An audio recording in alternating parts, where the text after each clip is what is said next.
Hey guys, ఈరోజు morning వర్క్కి కొంచెం మెల్లిగా స్టార్ట్ అయ్యాను. సో స్టార్ట్ అవుతూనే మంచి సొండిడి తాగాను. అబ్బా, it was very good. Then afterwards కొంచెం గ్యాప్ ఇచ్చి లస్సీ తాగాను. Lassi was very thin and sweet, it was good. Yeah. Then ఒక మాజా, దీంతో మార్నింగ్ బ్రేక్ఫాస్ట్ అవ్వకుండా అయినట్టు అయిపోయింది. హే మైక్, అటు చూడు, ఆ కోతులు శ్రద్ధగా గడ్డి పీకుని తింటున్నాయో. బహుశా డైట్ చేస్తున్నాయేమో.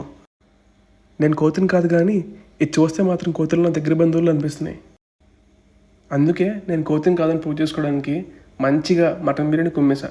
పీసెస్ సాఫ్ట్గా ఉన్నాయి, ఇట్ వాస్ వెరీ గుడ్. కొంచెం నిద్ర వచ్చింది, బట్ కంట్రోల్ చేసుకుని వర్క్ చేసుకున్నా. వర్క్ ఫినిష్ చేసుకుని జిమ్కి వెళ్ళాను. ఈరోజు శ్రమదారులు కొంచెం ఎక్కువ పెంచా.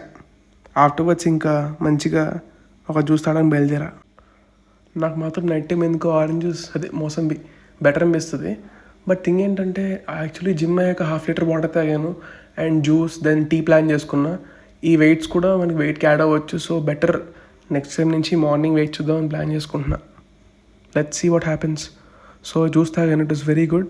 షుగర్ లేకుండా అండ్ ఐస్ తక్కువ, it feels better. And the best part, T is an emotion అంటారు కదా. ఫస్ట్ కప్ టీ వేసాను. ఫస్ట్ కప్ ఎందుకు అంటున్నానంటే మళ్ళీ సెకండ్ కప్ వేసాను కాబట్టి. So Irani chai is very good, I feel some times. And దీని తర్వాత వెయిట్ చూసుకున్నా, యాజ్ ఎక్స్పెక్టెడ్ కొంచెం ఎక్స్ట్రా చూపిస్తుంది, 109.75. ఫైన్, మార్నింగ్ చూస్తాను నెక్స్ట్ టైం నుంచి, అది బెటర్.